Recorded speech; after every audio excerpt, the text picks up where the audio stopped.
I'm Iain and welcome back to the Northland Workshop. You may have remembered that I had a rigid bandsaw right here. Well, it is gone, and now I have a Rockwell bandsaw made in 1977. And today we are going to go over how to tune up a bandsaw from the ground up. We're going to take everything off the thing, put it all back on, replace what needs replacing, upgrade what needs upgrading, and we're going to come out with this thing. And I have to say, this is a far cry from where it started. We have a quick release tension mechanism on here. That's very handy because I go weeks between using the bandsaw, and the rigid used to get flat spots on the tires that would thump when you first started it up. This is going to take care of that. We upgrade a couple of factory parts that just aren't that great in the thing, and then we completely tune it up so that way it's 90 degrees every way you look at it, and it cuts like a dream. Before we go back in time and start tuning up this bandsaw, I want to call attention to what drives this bandsaw. When I bought this bandsaw, I got it for a very, very good price because it didn't have a motor to it. So I went looking for a motor, and what I found on Craigslist is this motor right here. This is a 1 horsepower motor made in 1906. Yes, it is currently 114 years old, and it only required a little bit of tune-up to make it work again. This is what's called a repulsion start induction run motor. You can see it's got 2 brushes here, there's 2 brushes on the bottom. It uses those for starting, and then once it's up to 80% of its RPMs, it actually picks those brushes up. There's a shorting bar in the back that you can't see. It shorts out all the commutator bars, and it runs like a big induction motor. They were used for heavy loads, like air compressors, stuff like that, back before they had the capacitor start motors. So it's just a little bit of history there, and I really like it. So let's see it fire up. Here we go.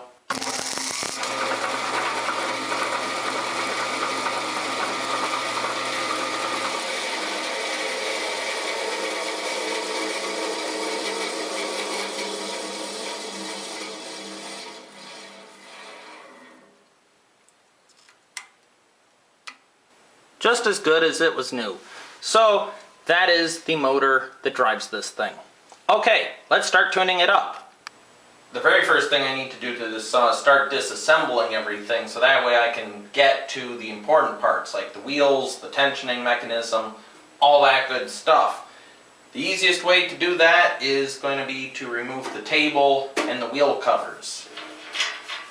If this was just a minor tune-up on the saw, you don't have to remove the table, but for this major restoration work, it's going to be a whole lot better and a whole lot easier to just remove the table, get it right out of the way.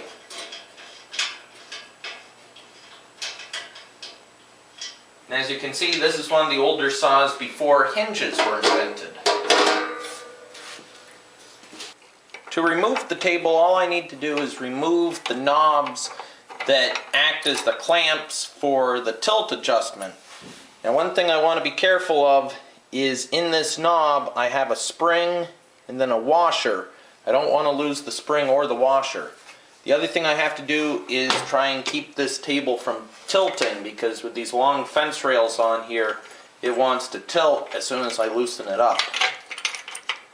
Once I remove the back knob, I can go ahead and lift the table straight up and off. You'll notice the saw already has a urethane tire on the bottom. I put that on so that way I could test this saw out just to make sure there wasn't some big glaring defect that I was going to need to get parts for. And as I found out, no, it's okay, it just has some issues to it. But I was able to buy the parts, so we can go ahead and replace them. At this point, I want to take a second to turn your attention to this thing right here. This is a little turn shaft that sits on this threaded screw that is used to set the table to 90 degrees. That way when you get done cutting a bevel with the saw, you can tip it back down and it hits here. This is your 90 degree stop. The reason I point it out right now is quite often if you buy these things used, this piece right here is missing. This is a handy feature. The reason it has this removable top part is so that way you have this thing set for 90 degrees. If you remove this top part, you can actually tilt the table back the other way, roughly 10 degrees, which comes in handy if you use the bandsaw to cut dovetails. So having this thing is important. This threaded rod isn't long enough to set the table to 90 degrees without this thing. If you don't have this thing with your saw, you can buy them used on eBay, or you can put a bigger bolt in and you sacrifice the ability to tip the table 10 degrees without changing your 90 degree stop. Reason I bring this up now is I want to put this somewhere safe so I don't lose it, because then I'd have to buy another one. Here we have the top wheel of the bandsaw, and this is really the bulk of what needs work on this thing, and with good reason. The top wheel is basically the heart of the bandsaw. It controls the performance. This is where you adjust the tracking, this is where you adjust the tension. Everything is based off this top wheel. So it stands to reason that this is the thing you want to spend the most time getting right. First thing is the tire. It's old and cracked. My guess would be it's the original tire for the saw. That needs to go. When I bought the bottom tire, I bought the pair of tires so that way it'd be really easy to replace the top one. However, the fun with the top wheel doesn't stop at replacing the tire. There's 3 other things I need to do to this thing. First of all, these old Delta bandsaws, Rockwell bandsaws, in the 70s, they were cutting corners. It is very evident in this saw that they cut every single corner they possibly could manufacture in this thing. The fit and finish of this 1977 Rockwell is horrendous. Absolutely garbage. But that's okay, because we can still make it perform like a good bandsaw. And one of the places where they cut corners is the tension spring. A lot of people say these springs get weaker over time.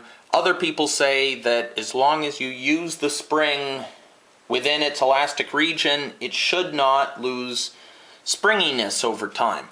And I was one of those people that didn't believe you could actually damage a bandsaw spring until I got this saw. And if you look right now where that little red washer is, it says I'm tensioned almost to a 3/8 blade. That means this spring is compressed. Well, guess what? There is no tension on this. There's no blade on this saw. There's no tension on this assembly. The spring has truly deformed. It does not go back to its original length. If I was to take this out and measure it, it is not as long as it's supposed to be. What happened? Well, I did more digging, and it turns out in the 70s, when Rockwell was cheapening these saws up as much as possible, they went with a lower quality spring steel that really wasn't spring steel. The problem is, each time you tighten it, this spring steel, because it's not really spring steel, takes on some of that compression, and it does not spring back to its original length. So yes, this spring has sprung, if you will, and it needs to be replaced, because with no tension on this thing, it should go back down to 0. That's a piece of junk spring. It needs to be replaced. The first thing I want to do is remove this guard from the guide post assembly, just to make it a little easier to get at this post that holds the door on, because that needs to come off in order to get this back piece of sheet metal off. But before any of that can happen, I need to get this wheel out of the way, because I can't pull the sheet metal back off with the wheel in place, plus I got to get the whole tension assembly out of here. So, on some saws, particularly jets, they say that this is a left-hand thread. However, on this one, I'm pretty sure it's just a standard thread.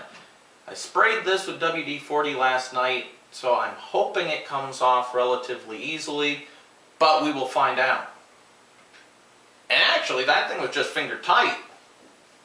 Well, I guess it's good I checked this, because that could have ended badly someday if that had come off while it was running. So sometimes you luck out. And let's see if this comes off. Wow. That came right off too. There is evidence that somebody's rooted around in here in the past, because there were marks on the nut as if somebody had used vice grips on it, and there are claw marks on these posts like somebody's gone after it with vice grips. So that might be why this was finger tight and this thing slid off so easily. To remove these two little posts, and those are the only things left holding the sheet metal back on, I'm just going to use this little pipe wrench.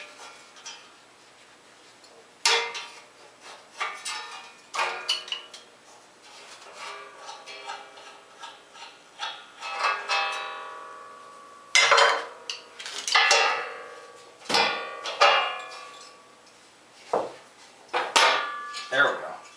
Now I can go ahead and remove the tension assembly altogether. I vacuumed out all the old sawdust in the tension assembly just to clean it up a little bit. And what I did is I looked at this arm right here. This is the axle for the top wheel. This hinge assembly is what adjusts the tracking. And a common failure point of 14-inch bandsaws is that this arm right here will get bent or broken from over-tensioning the blade, but this one still looks perfectly straight along its little casting line right there, so I think that's good to go. The only thing that's wrong with this is, again, the inferior spring. So to replace the spring, and I got a replacement spring right here, all I have to do is unwind this whole thing, slip the old spring out, and put the new spring in. So there's the tensioning rod, there's the square nut, the red washer to be the indicator for the tension, and the actual spring. And if we take a look at this thing, you can see that this spring matches the factory length of the bandsaw spring. Here is the factory bandsaw spring. They are not the same length. This one is about 3/8 of an inch shorter than the other one. This thing has compressed over time and it is no longer springy. Therefore, we're going to replace it with this one. So I put that in. Remember the red washer. This is the part that used to face out. I'm actually going to face it towards the back, so that way the little indicator shows up just a little bit better now than it used to. And then the square nut goes back in.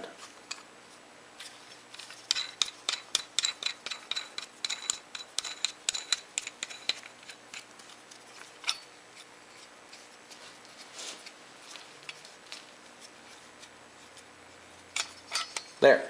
Now when there's no tension applied to this thing, you can see the spring returns the nut to below the 1/8 inch setting. Before, it couldn't get below the 3/8 setting. I had to file down both the casting and the underside of this quick release in order to get it shoved over far enough that it would actually center on the adjustment screw. But once I got it like that, now what I want to do is rock it back and forth to make sure that it's actually parallel with the bottom of the tension block. And now that it is, I can go ahead and mark the holes for this thing. Now I can go ahead and drill out the holes where I marked them, And the nice thing is the manufacturer provided a drill bit, so I'm drilling them with brand new holes, so it shouldn't drill too hard.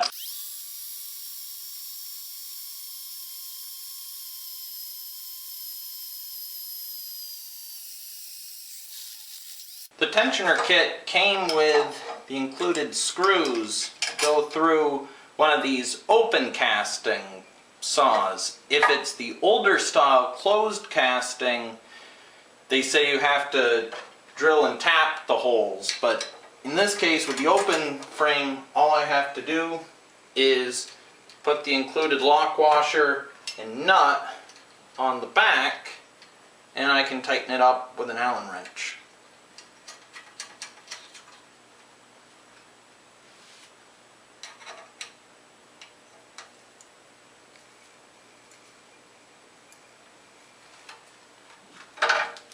And if for some reason I ever decide I don't want this thing on the saw, the nice thing is the only evidence of it, besides me having to file away some of the casting, are these two holes. So it really doesn't affect anything. I can take it back off and it'll be just fine.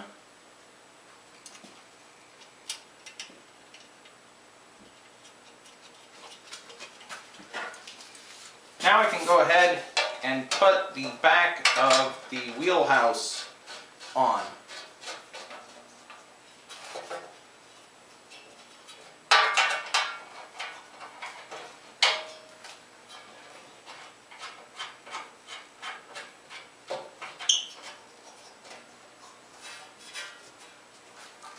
And I'll snug these down with a pipe wrench. Now I can go ahead and put the wheel back on, and on these Rockwells there's a spacer that holds the two bearings apart, and that tends to slide down. So if I just use my pinky to keep that thing centered, I should be able to get it back on. There we go.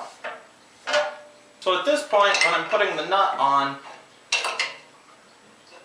I don't have a lot of confidence that I'm not going to be taking it right back off again, and I'll show you why in just a minute. But for now, it's on and everything seems to be okay.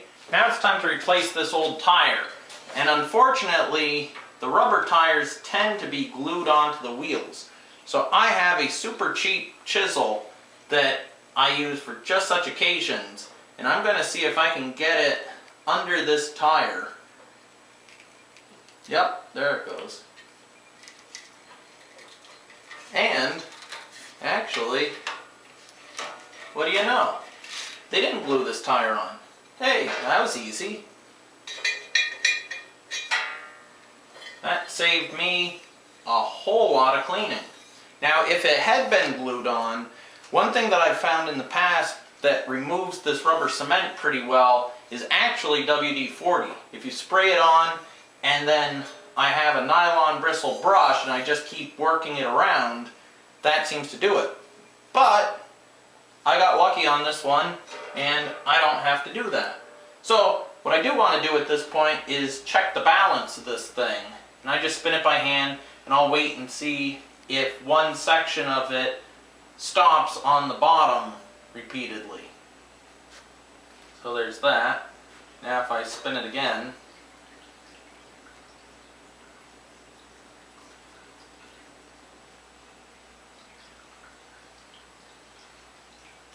that's a different spot because the other one had that mark right up there. So that tells me that this thing is balanced, so I don't have to mess with that. If it wasn't balanced, what I would do is I would mark the spot that was repeatedly going to the bottom, and I'd take the biggest drill bit my cordless drill could take, and I would drill a shallow hole there, wherever it was. Then I'd spin it again, and just keep re-drilling holes until eventually it stopped in random spots instead of just one heavy spot again and again. But I lucked out on that too. So far, things are looking up. Okay, here comes the part that everybody seems to dread, but to be honest, I haven't had that much trouble with it in the past. and that is to put the new urethane tire on. First thing I want to do is take a clamp and clamp the wheel to the sheet metal.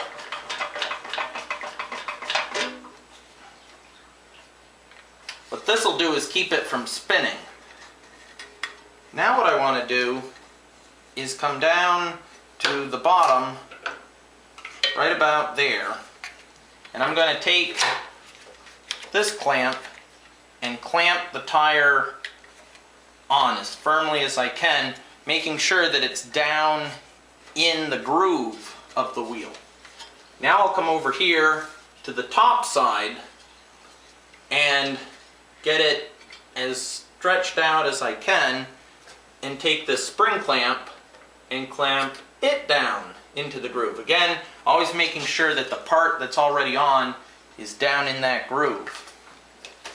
Now the reason why I have it set up like this is this way I'll be able to pull down on the thing and help myself just a little bit. At this point, I take the screwdriver with this plastic piece, and this came in the box with the tires, and all I have to do is just start scooching it around the wheel. And as I go, I keep tucking it in to make sure it gets in that groove. And again, this is where pulling down comes in handy. And I keep working the tire in.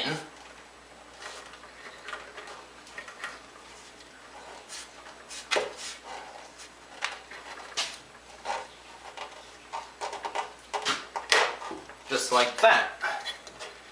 And this tire was not heated up or stretched out or any of the other things that people say to do. It was just tire, wheel.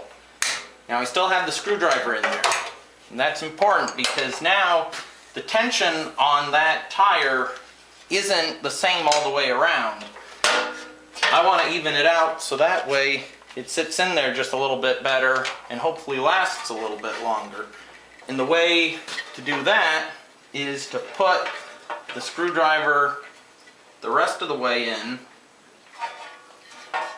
And now I'm going to go around the wheel and just make sure everything evens out. Now the big thing is I don't want to let that tire slide out of the groove, so I have to be a little careful while I'm doing this.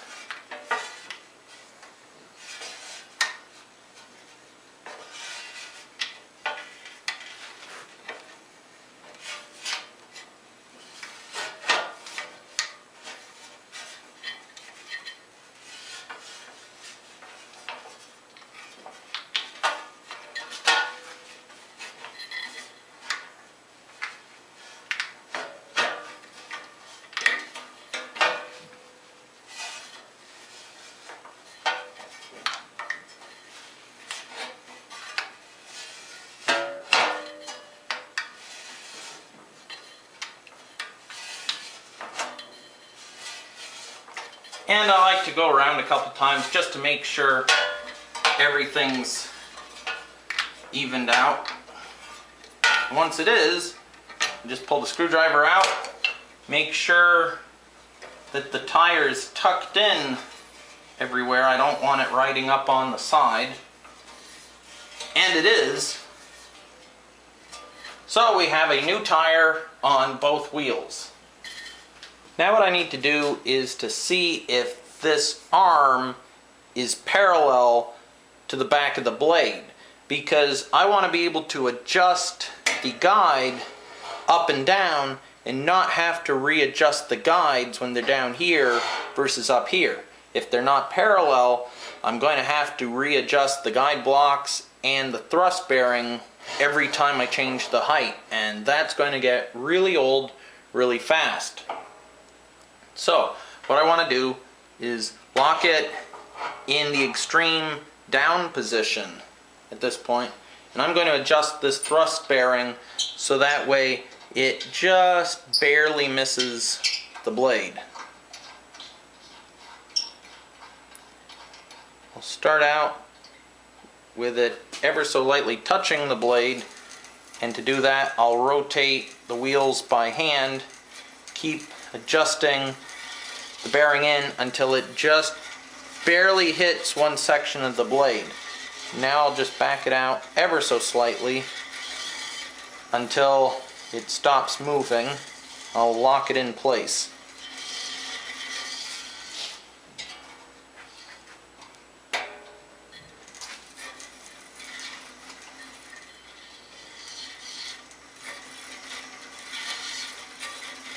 There. Now I'll go ahead, I'll bring it all the way up and lock it in place. And I don't know if the camera picks it up, but there's about a 32nd of an inch difference right there, which tells me this post is tipped this way. So in order to fix that, I'm going to have to shim right under here where the two castings are, because the top half of the bandsaw is tipped back ever so slightly, so I got to tip it forward. Okay, so I've loosened up the big nut that holds the two castings together, and I'm just going to put that piece of sheet metal in between and tighten it up, and we'll see if that's enough to do it. I might have to add some more, or if it's too thick I might have to go to a couple pieces of paper. So I've put 3 shims in, and this was through trial and error that I figured out it needed 3, and I adjusted it so that the ball bearing just barely stays still when it's all the way down at the bottom, which means it's almost touching the back of the blade but not quite. And I adjust this thing up, and once again it just barely touches the back of the blade. So that is perfect. That means it's parallel all the way along the back of the saw blade, which means I won't lose the adjustments of the blocks and the bearing front to back as I adjust this up and down for different thicknesses of wood, because that'd be very annoying. Now that I know the guide block is parallel, so I don't need to tip the saw forward or back anymore, I can now check to see if these two wheels are coplanar. And with the coplanar adjustment, it really comes down to how picky do you want to get with this. If the blade stays on the wheels, it's probably close enough that you're not going to have too big of an issue. But if you really want to get fussy about it, here's what you can do. You need the table off to get the straight edge on it. And what I need to do is adjust the tracking so that way I get the same gap at the top and the bottom of each of the wheels. And ideally, all the wheels should touch. So I should touch down here, here, here, and here, all at the same time. And if I look, I touch here, here, and then not here by just a little bit, which means this bottom wheel needs to come out a little bit. But when I went to the hardware store and I got these machine bushings, and what they are basically skinny washers that you can get in different thicknesses. And I got these machine bushings. Well, the thinnest bushing I could get is about twice as big as that gap. That gap is probably a 64th of an inch right there. I'm not going to worry about that. That is plenty lined up enough for everything this saw needs to do. So in this case, all I had to do was shim the bottom of the column to get it so it would track parallel, and it took care of the rest. So sometimes I get lucky. I'm taking the time now to set these lower guides because it's a lot easier to see what I'm doing with the table removed than to fight with it under the table. However, if I was just changing the blade, I wouldn't pull the table off to do this. I could do it underneath the table, but since the table's already gone, might as well do it now. So, what I want to do is set the guide blocks so that they're about a 1/16 of an inch behind the gullet of the blade. That way I don't run the risk of the blade coming back and hitting the guide blocks. Not that it's a huge deal because these are cool blocks and because of that the blade can cut them and it won't ruin the blade, but I still don't want it chewing away at the guide blocks unnecessarily. Once I have the guide blocks set forward and back, and I like to bring them so they're just barely touching the blade. I don't want any space in between them. I want to just barely rest on it. And if I turn the wheel by hand, I'll feel if I have it too tight because I'll be able to feel resistance on the blade. But as long as I can't wiggle it side to side and the wheel still turns freely, I'm happy with that. For the rear thrust bearing, I want to bring it forward until it just starts to spin with the blade. Now once it does, I'll go ahead and start turning it backwards away from the blade until it just stops.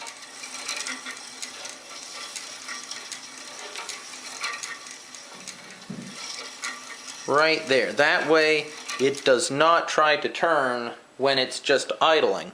Now if I take my fingers and I just push back on the blade ever so slightly and push down, yeah, it turns. That's what I want. I want the thrust bearings to turn ever so slightly when I push on the blade, but the rest of the time they shouldn't do anything. And I've gone ahead and adjusted the top guides the exact same way. The thrust bearing turns if I push in on the blade just a little bit, but other than that, it goes by without it touching. And the cool blocks, once again, are just barely touching the edges of the blade, but not enough to create drag on the thing. So that's all set. We can go ahead and put the table back on. So, putting the table on is just a matter of sliding the blade through the slot, then lining up the bolts with the holes in the trunnions. Once that's in place, I can go ahead and reinstall the washer, spring, and knobs that lock it in place.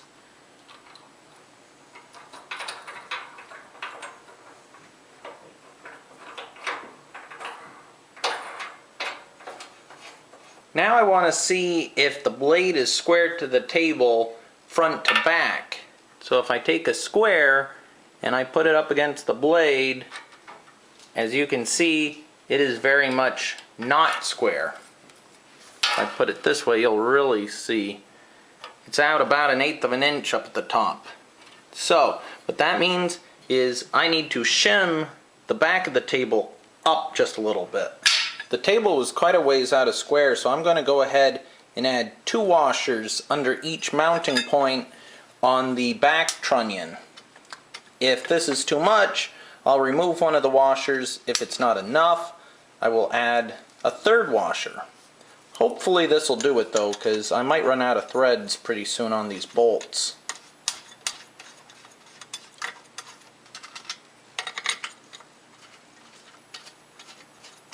You'll notice that these bolt holes are elongated, and there's a reason for that.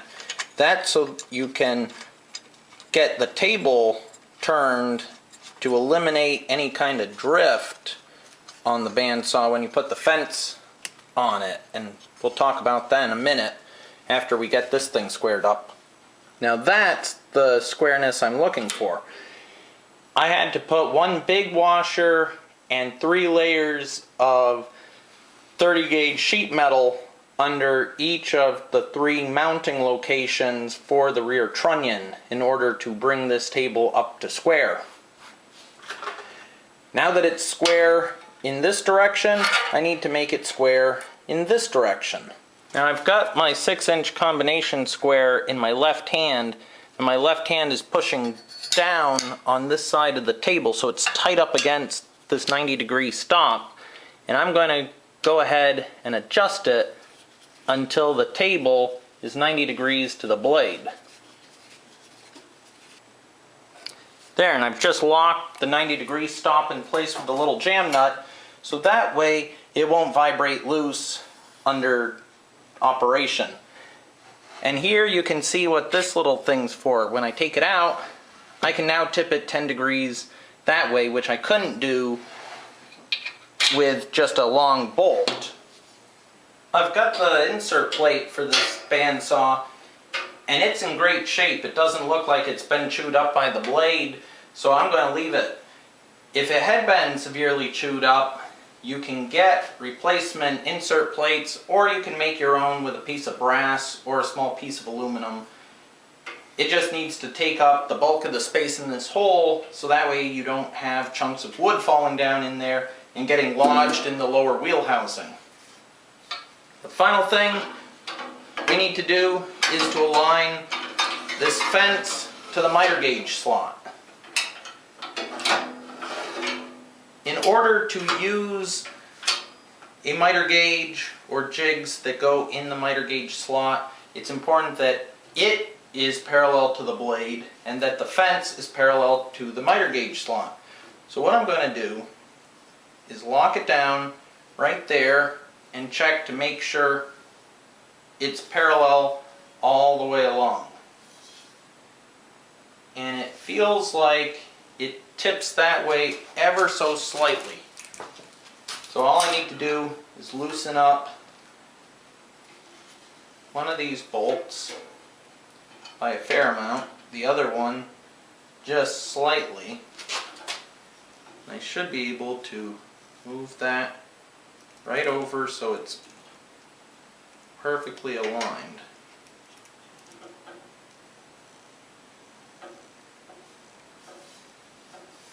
Right like that. Now I can go ahead and lock it back down.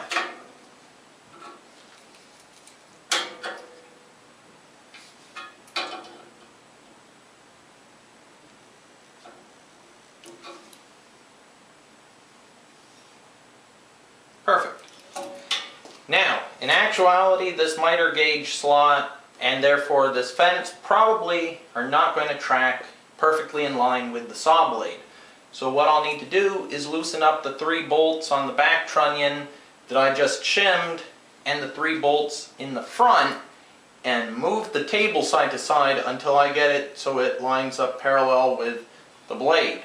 The easiest way to see if the fence is parallel with the blade is to simply make a test cut. I've got a scrap piece of plywood that has a straight edge on it.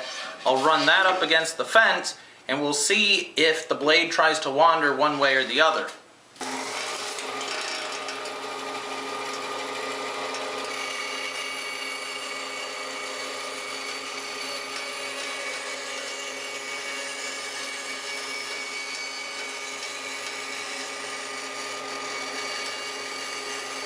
Now if you look very, very closely at the cut, you will see the back corner of the blade rubs on the far side of the cut. So the cut side farthest from the fence is touching the back of the blade. I want the back of the blade to be centered in the curve of the cut. So I will adjust the table slightly. Now if we look at the second test cut, we can see the back of the blade is centered in the curve, which means it's not going to try and pull the wood away from the fence or try to pull it towards the fence. It's going to give me a straight cut every time. And from now on, as long as I center the blade in the center of the wheel, it'll track correctly forever. So I won't have to worry about blade drift ever again on this thing, and I can use all the miter gauges and jigs I want, knowing that it's going to cut in a straight line. Now all I have to do is retighten the last couple bolts under the table, and this thing is good to go.